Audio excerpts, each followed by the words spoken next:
इस वीडियो में हम कुछ मार्केट के अपडेट्स के हवाले में, मार्केट की जो नेक्स्ट मूवमेंट है उसके हवाले से बात करेंगे। तो मैंने भी ग्रुप में पोस्ट भी किया था कि कुछ जो हमारे अनाउंसमेंट चैनल है, जो हमारा सर्वर है, उसमें मैंने पोस्ट भी किया था, जिसको जो भी क्वेश्चंस हैं वो क्वेश्चंस मुझसे पूछ ले और मैं उसके आंसर इस सेशन में करता हूँ। तो चलते हैं स्क्रीन की तरफ और मैं जो भी क्वेश्चन है उसके आंसर्स कर दूंगा इसी वीडियो के अंदर। और जो भी मेन हमारे जो क्वेश्चन आए हैं वो मैंने कर चुका हूँ, शॉर्टलिस्ट भी कर लिए मैंने, और फिर उसे मैं आंसर करूंगा इस वीडियो के अंदर। तो चलते हैं स्क्रीन की तरफ। सबसे पहले यहाँ पे हम लोग देख लेते हैं कि बिटकॉइन की जो हमारे मेन जो रेजिस्टेंस है, सपोर्ट है, वो कहाँ पे बन रही है, और उसको पहले समझते हैं कि हमारी मूवमेंट क्यों इस तरह से आई है और क्यों मार्केट इतनी ज़्यादा गिर रही है, इसका रीजंस क्या है। सबसे पहले तो मैंने ये जो हमारी अपडेट्स है जो हमारे डिस्कॉर्ड सर्वर में मैंने और जो अनाउंसमेंट चैनल पे वहाँ पे भी शेयर की थी, ये शेयर की थी मैंने अराउंड दिसंबर 2 तारीख दिसंबर को, मंडे के लिए। ठीक है, ये अपडेट मैंने पब्लिकली शेयर की थी अपने सर्वर पर। एज दी अप्रोच मिड दिसंबर, हम मिड दिसंबर के उसमें जा रहे थे, तो मैंने कहा था कि हमारी जो जो करेक्शन आ सकती है वो 85,400, 80,000 और मैक्स ब्लीड जो है वो 75,500 के आसपास आ सकती है। इसके मैंने कुछ रीजंस दिए थे और ये सारे प्रोजेक्ट्स आपको बताया था कि ये सारे प्रोजेक्ट्स आप बाय कर सकते हैं डिप के दौरान लैडर बाइंग।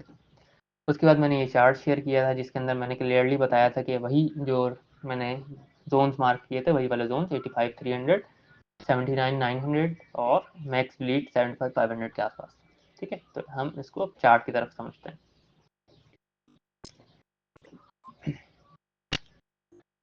हमारी जो करंट अभी सिचुएशन चल रही है वो हमने अभी 80K वाली सपोर्ट को टच किया है डेली टाइम फ्रेम पे हूँ मैं अभी।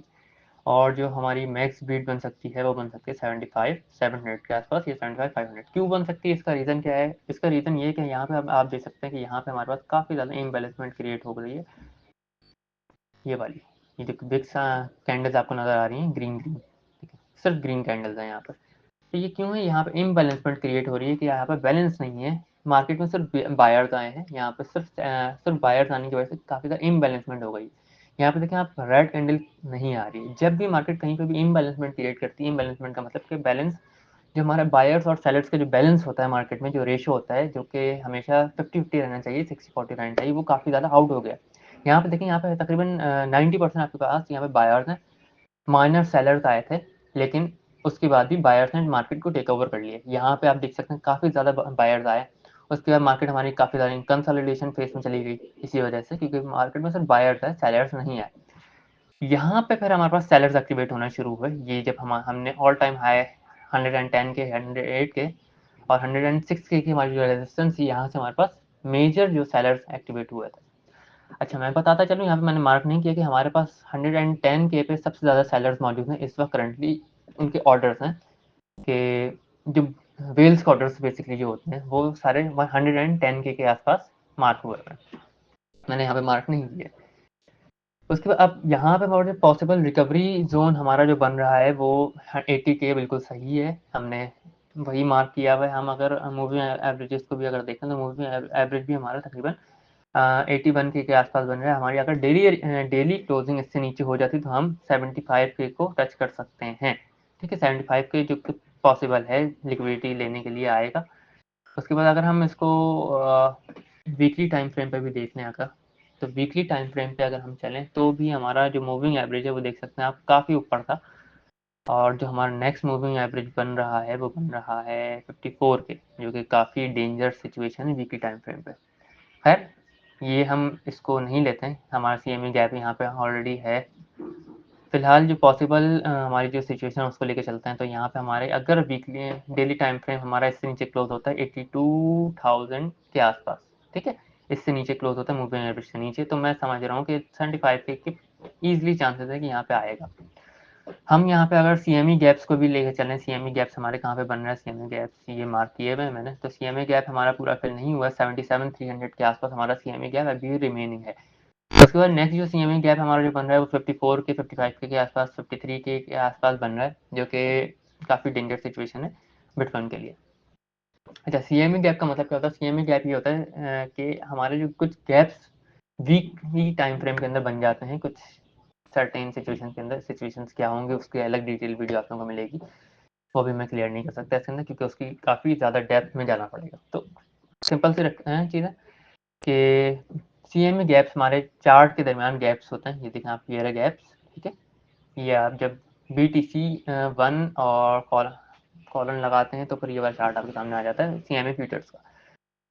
तो जब ये वाले गैप्स बनते हैं तो 90% टाइम्स मार्केट 98% टाइम्स मार्केट ये वाले गैप्स फिल आउट करती है। कि अगर हम हिस्ट्री को देखें तो ये रहे हमारे गैप, ठीक है। मार्केट ने पंप किया और यहाँ पे दोबारा डाउनफॉल स्टार्ट हुआ, ठीक है। ये गैप कब बनते हैं? यूजुअली हमारे जो बनते हैं फ्राइडे को और मंडे को, जब हमारी स्टार्टिंग होती है, नेक्स्ट कैंडल जब स्टार्ट होती है 15 मिनट टाइम फ्रेम पे, तो ये वाले गैप्स हमारे बन जाते हैं। उसके बाद देखिए जब हमने दोबारा यहाँ पे फ्राइडे को क्लोजिंग दी, ये रही, इसको जूम इन करूँ, हमने फ्राइडे को दोबारा क्लोजिंग दी, ठीक है। तो हमारा एक और गैप फॉर्म हुआ, गैप उसके बाद मंडे को, ठीक है, मार्केट ने और ब्लीड किया, लेकिन इवेंचुअली मार्केट ने दोबारा पंप लिया क्योंकि ये वाला गैप उसने फिल करना था। उसके बाद यहाँ पे हमारा फ्राइडे थर्सडे को ट्यूसडे को दोबारा गैप बना। उसके बाद मार्केट ने दोबारा थर्सडे को उसको फिल आउट किया, ये देख सकते हैं। यहाँ पे भी देखें गैप पूरा फिल आउट नहीं हुआ था, थोड़ा सा बाकी था, तो उसने मार्केट ने दोबारा रिकवरी दी। अब जो हमारे जो करंट गैप्स हैं वो हैं 80 के, जो कि फिल आउट हो गया है, लेकिन हमारा 77 के पे अभी भी सीएमए गैप इतना रहता है, तो ये मार्केट ने लाजमी रिकवरी देनी है। अब देखें यहाँ पे जब सीएमए फ्यूचर्स का हम लोग चार्ट देखते हैं तो मूविंग एवरेज को भी हम लोग अगर इसके साथ लेके चलते हैं तो मूविंग एवरेज जो हमारा बन रहा है वो है 200 मूविंग एवरेज, ठीक है। ये वाला मूविंग एवरेज जब हम लोग देखते हैं 100 एंड 200 वाला, तो देखें ये यहाँ पे हमारी एक सपोर्ट बन रही है।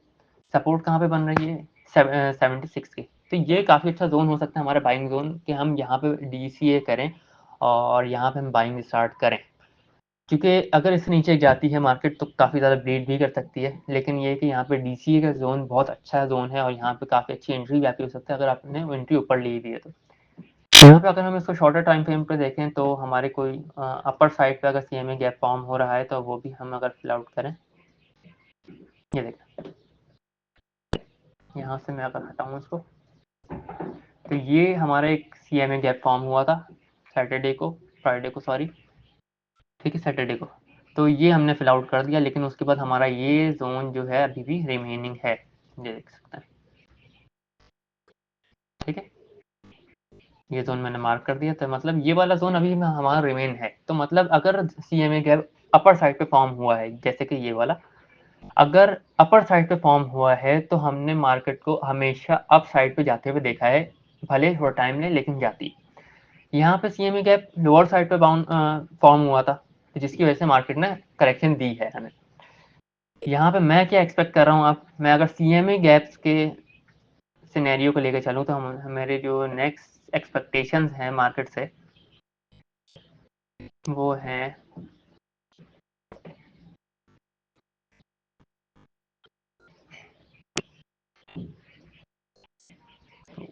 ठीक है, हमारी जो नेक्स्ट एक्सपेक्टेशंस हैं वो इस तरह से होनी चाहिए कि यहाँ पे मार्केट में थोड़ी सी कंसोलिडेशन देनी है, उसके बाद इवेंचुअली मार्केट ने इस जोन पे जाना है, ठीक है। उसके बाद उसने करेक्शन लेनी है तो लेगा, वरना तो अभी करंट सिचुएशन में यही है कि वो 93 के 93,700 के आसपास आपको नजर आएगी मार्केट कुछ टाइम के अंदर, क्योंकि उसने सीएमए गैप अपर साइड पे फॉर्म करना है।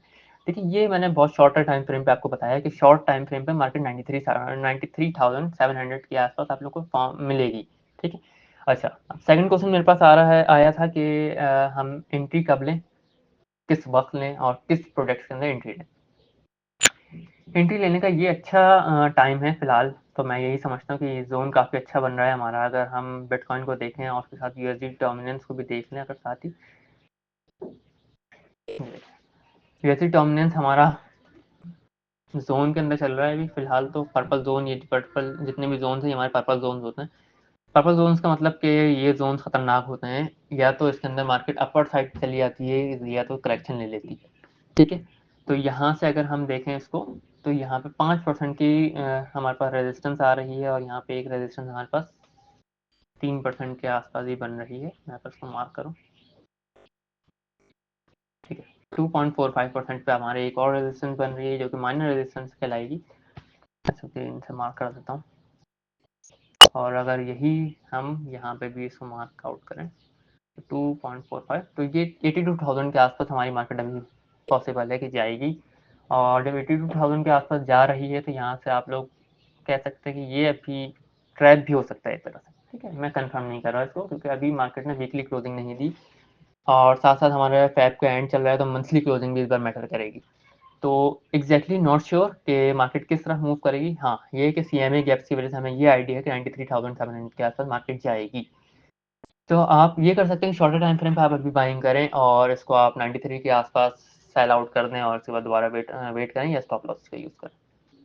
जिन्होंने अब 100 के आसपास बाइंग की हुई थी या जो हमारे प्रीमियम मेंबर्स जिन्होंने अपर साइड पे बाइंग की हुई है, प्रोजेक्ट में शेयर कर दूंगा अभी। और उन्हें क्या करना है, तो उनको मैंने कहा था कि 92 के आसपास वो DCA करें। 92 के आसपास उन्होंने DCA कर लिया होगा ये वाले जोन पे। लेकिन अब मार्केट ने जब करेक्शन दी है, लेकिन इसके साथ साथ आप देखें कि अर्ल्स जो हैं वो वहीं पे ही स्टे कर रहे हैं। अर्ल्स ने उतनी ज़्यादा ब्लीड नहीं दी है। देखें, अर्ल्स हमारे वहीं पे वहीं के वहीं हैं। ये हमारे, अगर मैं इसको मार्क आउट भी करूं,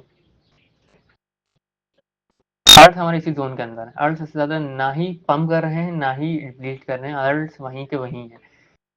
अर्ल्स के बारे में क्या है, अर्ल्स की सिचुएशन फ़िलहाल तो काफ़ी अच्छी है कि वो बिटकॉइन के अकॉर्डिंग काफ़ी अच्छा सस्टेन कर रहे हैं मार्केट में। यहाँ से अगर बिटकॉइन डोमिनेंस ने ये वाइड लाइन ब्रेकआउट दी और क्लोजिंग ऊपर दे दी 15 मिनट या 45 मिनट्स की क्लोजिंग ऊपर दे देता है बिटकॉइन डोमिनेंस। मैं इसको रिमूव करता हूँ ताकि क्लियर कर दूँ चार्ट। यहाँ पे अगर तो 61% के ऊपर क्लोजिंग दे देता है बिटकॉइन डोमिनेंस हमारा 15 मिनट या 45 मिनट के टाइम फ्रेम के अंदर, तो मैं कह सकता हूँ कि थोड़ी सी ग्रीड आएगी मार्केट में कि 1% मार्केट यहाँ से कम कर रही है और हमारी रेजिस्टेंस जो है वो ट्रेंड लाइन रेजिस्टेंस बन रही है ऊपर। तो ये कह सकते हैं थोड़ी सी ब्लीड आ सकती है अर्ल्स के अंदर। लेकिन अगर तो ये डोमिनेंस हमारी इसके नीचे क्लोज हो जाती है 59% या 59.9% के नीचे, तो मैं कह सकता हूँ कि मार्केट में अच्छा खासा वॉल्यूम आएगा अर्ल्स के अंदर। फिलहाल मार्केट में अर्ल्स के अंदर वॉल्यूम क्यों नहीं आ रहा था, अर्ल्स के अंदर वॉल्यूम इस वजह से नहीं आ रहा था क्योंकि मेम कॉइन सीजन चल रहा है हमारा। सोलाना के अंदर सबसे ज़्यादा वॉल्यूम है। सोलाना इथीरियम को भी फ्लिप कर रहा है मार्केट कैप के लिहाज से। मार्केट कैप बोल रहा हूँ, सॉरी, फीस के लिहाज से, डेली फीस कलेक्शन के लिहाज से सोलाना की ब्लॉकचेन काफ़ी ज़्यादा अच्छी चल रही थी अब तक। लेकिन उसके बाद जब तक सोलाना में मीम कॉइन सीजन चल रहा था तो ठीक है। फिलहाल मीम कॉइन सीजन में वॉल्यूम कम हुआ है और हम देख रहे हैं कि काफ़ी ज़्यादा इश्यूज आ रहे हैं, फर्ड्स आ रहे हैं मीम कॉइन सीजन के हवाले से, क्योंकि बहुत ज़्यादा सुसाइड्स हो रही हैं और बहुत ज़्यादा लोग एक दूसरे को किल कर रहे हैं इसी वजह से। मैं वर्ड नहीं बोल सकता पॉलिसीज़ की वजह से। तो इस वजह से ही आप कह सकते हैं कि सोलाना में आप कह सकते हैं काफ़ी ज़्यादा डाउनफॉल भी आया है। $300 के आप उस वक्त था और अभी करंटली $130 के जब मैं वीडियो रिकॉर्ड कर रहा हूँ तब ये मूव कर रहा था। तो अब हम इसको लेके चलें तो हम कह सकते हैं कि इथीरियम के अंदर वॉल्यूम काफ़ी ज़्यादा आया है। सोलाना से वॉल्यूम हटा है और इथीरियम के अंदर वॉल्यूम आया, जिसकी वजह से अर्ट्स हमारे स्टे कर रहे हैं, वरना तो अर्ट्स काफ़ी ज़्यादा ब्लीड कर रहे थे यहाँ पे। यहाँ पे सोलाना जिस दौरान पंप कर रहा है उस दौरान हमारा बिटकॉइन डोमिनेंस इंक्रीज हो रहा था क्योंकि ब्लीड कर रहे थे हमारे अर्ट्स सोलाना की वजह से। मीम कॉइन में काफ़ी ज़्यादा वॉल्यूम हमारा गया है, जिसकी वजह से बुल रन भी हमारा डिले हुआ था। ठीक है, तो ये कुछ रीजंस थे कि जिसकी वजह से हम कह सकते हैं कि हमारा बुल रन भी डिले हो रहा था और डिले हो रहा है। बल्कि जब तक सोलाना की ब्लॉकचेन इस तरह से मूव परफॉर्म करेगी, हम कह सकते हैं बुल रन हमारा डिले रहेगा, अर्थ सीजन हमारा बेसिकली डिले रहेगा।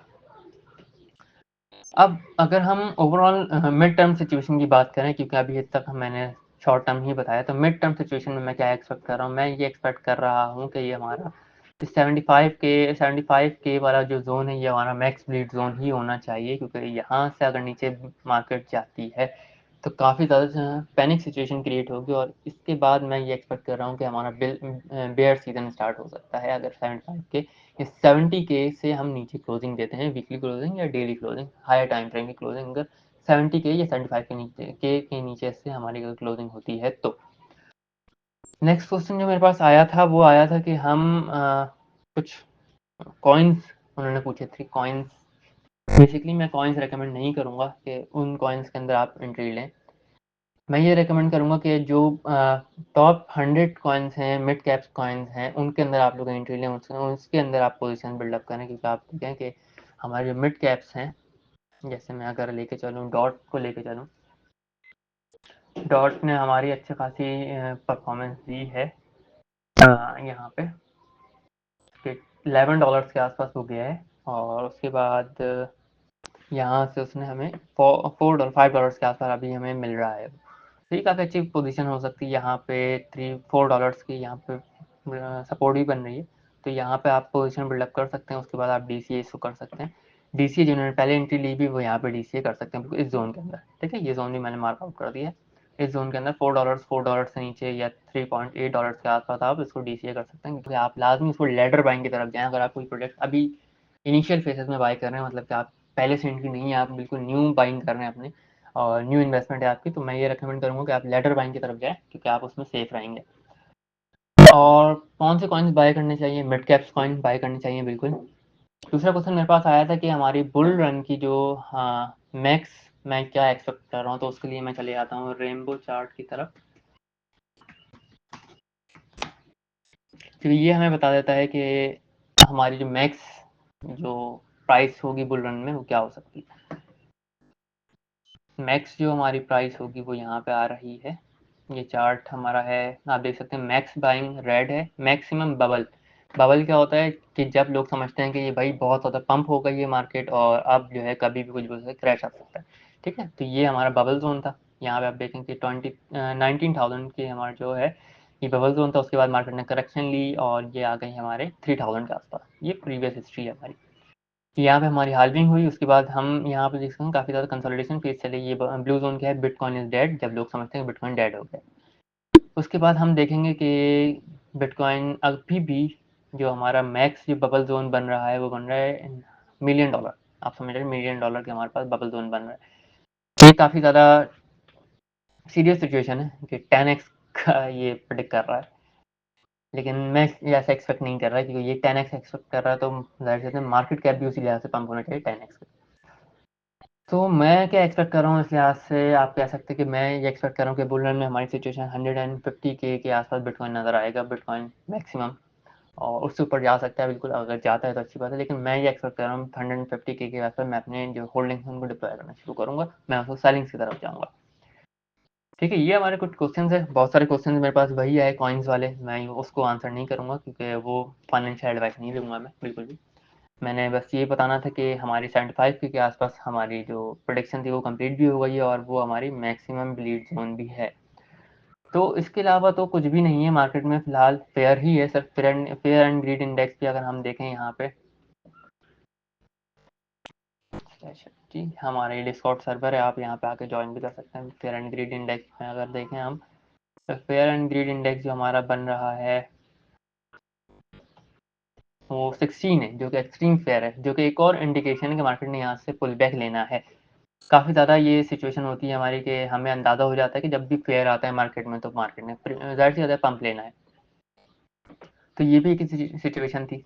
उसके बाद अगर हम लिक्विडेशंस की बात करें, तो यहाँ पे जो हमारी लिक्विडेशन है वो बन रही है, मैक्स जो लिक्विडेशन है वो हमारी $1.36 बिलियन की है। कम्युनिटिव शॉर्ट लिक्विडेट होंगे तकरीबन, आप कह सकते हैं कि 88,600 के आसपास। ठीक है, ये हमारे डेली टाइम फ्रेम में। मैं इसको हायर टाइम फ्रेम पे जाऊँ तो ये देख सकते हैं कि हमारे शॉर्ट्स में लॉन्ग्स की लिक्विडेशन ही नहीं है हमारे पास, जिसकी वजह से मैं ये ज़्यादा एक्सपेक्टेशन हमारी हाई हो रही है कि मार्केट अपसाइड ही मूवमेंट देगी अब, क्योंकि हमारे पास शॉर्ट्स में लिक्विडेशन नहीं है। लिक्विडेशन जहाँ होगी मार्केट ने वहीं पे मूव करना है।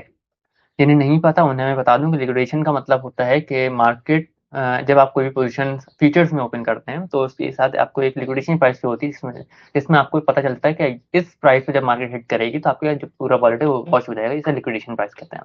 ठीक है, तो यहाँ पे अगर हम 30 डेज के टाइम फ्रेम पे देखें तो यहाँ पे लिक्विडेशन हमारी जो बन रही है 3.4 बिलियन डॉलर्स की है, और 3.4 बिलियन की है, और हमारी जो प्राइस है वो 96,700 के आसपास बन रही है। ठीक है, तो ये हमारी प्राइस है और एक्सपेक्टेड है कि प्राइस यहीं तक जाएगी। और वहाँ पे हमारे सीएमई गैप भी फॉर्म हो रहा था हमारा, तो इसकी वजह से हमें ज़्यादा एक्सपेक्टेशन हो रही है कि 93,000 के आसपास मार्केट ने मूव देना है। उसके बाद जब हम यहाँ पे लिक्विडेशन देखें कि चार्ट की सूरत में, तो मंथ से 3 मंथ्स टाइम फ्रेम पे देखें, बाइनेंस के ऊपर जो हमारी बाइनेंस के ऊपर जो लिक्विडेशन आ रही हैं वो देखें कि 110,000 पे आप कह सकते हैं कि लिक्विडेशन हमारी जो है वो $310 मिलियन की लिक्विडेशन हमारी रखी हुई है, ठीक है। 1944 के आसपास ये, इसको हम राउंड फिगर पे लेके चले, 110,000 के आसपास हमारी लिक्विड की प्राइस हमारी लिक्विडेशन स्टे कर रही है। नीचे देखें, नीचे हमारे कोई लिक्विडेशन मौजूद नहीं है, जितनी भी लिक्विडेशन थी हमने मार्केट से स्वाइप कर ली है, ले ली है। अगर मैं हिस्ट्री की बात करूं तो हिस्ट्री में देखिए यहाँ पे येलो लिक्विडेशन थी, मार्केट में यहाँ पे थी लिक्विडेशन हमारी येलो पे फॉर्म हो रही थी, तो हमने मार्केट ने लाजमी पंप दिया है क्योंकि लिक्विडेशन ऊपर थी। यहाँ पे येलो थी, ठीक है, मार्केट ने यहाँ से मूव दिया। इसी तरह से लिक्विडेशन यहाँ पे भी येलो है और काफी ज्यादा क्वांटिटी में हमारे पास लिक्विडेशन यहाँ पे स्टे कर रही है, तो यहाँ पे हम कह सकते हैं कि यहाँ पे मार्केट ने लाजमी अपसाइड मूवमेंट देनी है यहाँ से। अगर तो यहाँ से मूवमेंट नहीं देती तो फिर इशू क्रिएट हो सकता है, क्योंकि फंड्स अगर कोई आता है या मार्केट में कोई बेरिश न्यूज आती है तो फिर लिक्विडेशन हमारी जो है इसके ऊपर हैंडल नहीं जाता है, डायरेक्ट न्यूज इफेक्ट करती है। फिर जो वेल्स हमारी जो सेलिंग स्टार्ट करती है, फिर हम लिक्विडेशन नहीं देखते, ठीक है। लिक्विडेशन उस सूरत में देखते हैं जब हमारे रिटेलर्स के ऊपर मार्केट डिपेंड कर रही होती है। अभी फिलहाल रिटेलर्स के ऊपर मार्केट डिपेंड करेगी और कर रही होगी। वेल्स हमारी सिर्फ बाइंग कर रही है, वेल्स सेलिंग के ऊपर नहीं जा रहे। वेल्स ने सबसे ज्यादा पोजीशन इथेरियम के अंदर ओपन की है और बिटकॉइन के अंदर ओपन की है। तो ये मैं बता दूं आपको कि इथेरियम फिलहाल अ, इतना अच्छा परफॉर्म नहीं कर रहा, लेकिन ये आगे जाके अच्छा परफॉर्म करेगा। इथेरियम की बाइंग रेंज भी मैं आपको इसी वीडियो में बता देता हूँ। इथेरियम की बाइंग जो हमारी बन रही है वो अप्रॉक्स 1900 के आसपास हमारी बाइंग प्राइस बन सकती है। 1900 से 2000 के आसपास आप इसको इथेरियम को उठा सकते हैं, काफ़ी अच्छी प्राइस होगी। यहाँ पे हम मैं अगर ट्रेंड लाइन मार्क कर रही है वाली, तो ये मेरी काफ़ी पुरानी ट्रेंड लाइन है, मैं इसको 2 पिक्सल, ठीक है, कलर्स के लिए माजरत। फिलहाल तो ये हमारी ट्रेंड लाइन बन रही है, इसको ब्रेक करेगा तो ये हमारी इस प्राइस पे 1900 और 1800 के आसपास आपको नजर आएगा इथेरियम, ठीक है। इसमें मैनुअली बाइंग करें, इसके अंदर कोई ऑर्डर्स प्लेस ना करें। मैंने लिक्विडेशन का भी बता दिया, सीएमए गैप का भी बता दिया। अब हम इसको अगर कंक्लूड करें तो हम ये एक्सपेक्ट कर सकते हैं मार्केट से सेम, कि मार्केट हमें अच्छा मूवमेंट यहाँ से दे सकती है 75,000 से, ठीक है। मैं अभी क्या करने वाला हूँ और क्या करूंगा, तो मैं यहाँ पे इस दौरान पे अच्छी खासी बाइंग करूंगा, मैं इस रेंज के अंदर, ठीक है।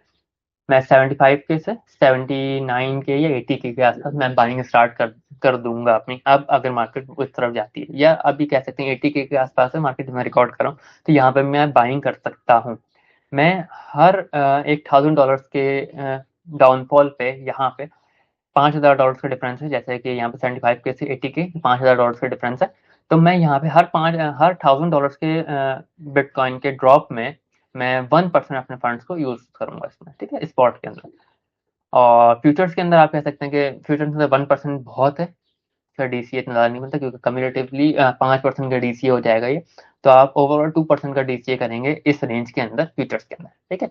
उसके बाद मैं बाकी फंड्स रखूंगा अपने 68 के ये वाले जोन के अंदर, ठीक है। ये वाला जोन जो मेरा है, मैं इस जोन के लिए अपना और इस जोन के लिए अपने फंड्स रखूंगा 5%, ठीक है। फ्यूचर स्पॉट के अंदर 10% मैं इसके अंदर डिप्लॉय करूंगा इन इस रेंज के अंदर।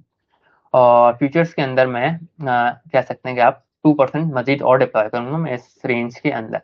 मैंने ये भी बता दिया कि इस रेंज के अंदर बाइंग करने, और जब आप उस वक्त बाइंग करें जब आप बिटकॉइन को इस रेंज के अंदर देख लें, ठीक है। अर्ट्स आप डीसीए कर सकते हैं इस रेंज के अंदर।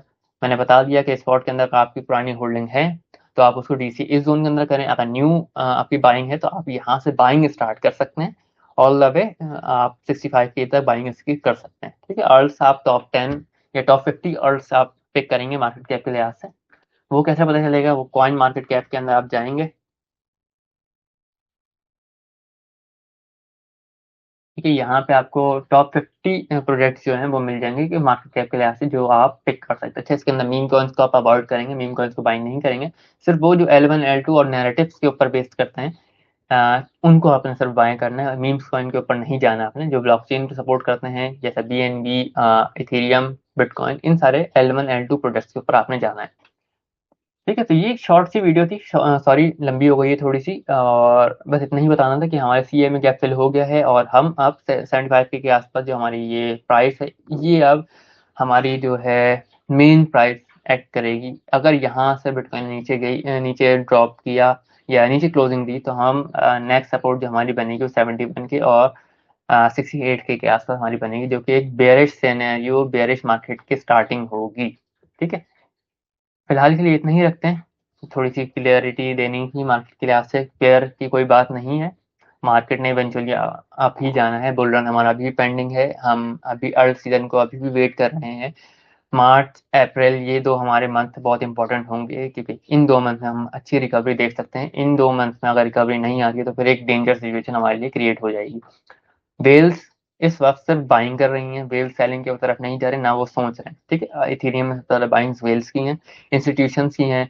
रिटेलर्स की इथेरियम में पोजीशन बहुत कम है, जिसकी वजह से इथेरियम काफी अच्छा पंप करेगा। इथेरियम पंप करेगा तो इवेंचुअली हमारे जो अर्स हैं वो भी काफी अच्छा परफॉर्म करेंगे। सोलाना अभी इस वक्त हमारा जो है वो कंसोलिडेशन फेज में जाएगा, या 180 के आसपास, $180 के आसपास आपको मिलेगा मैक्सिमम।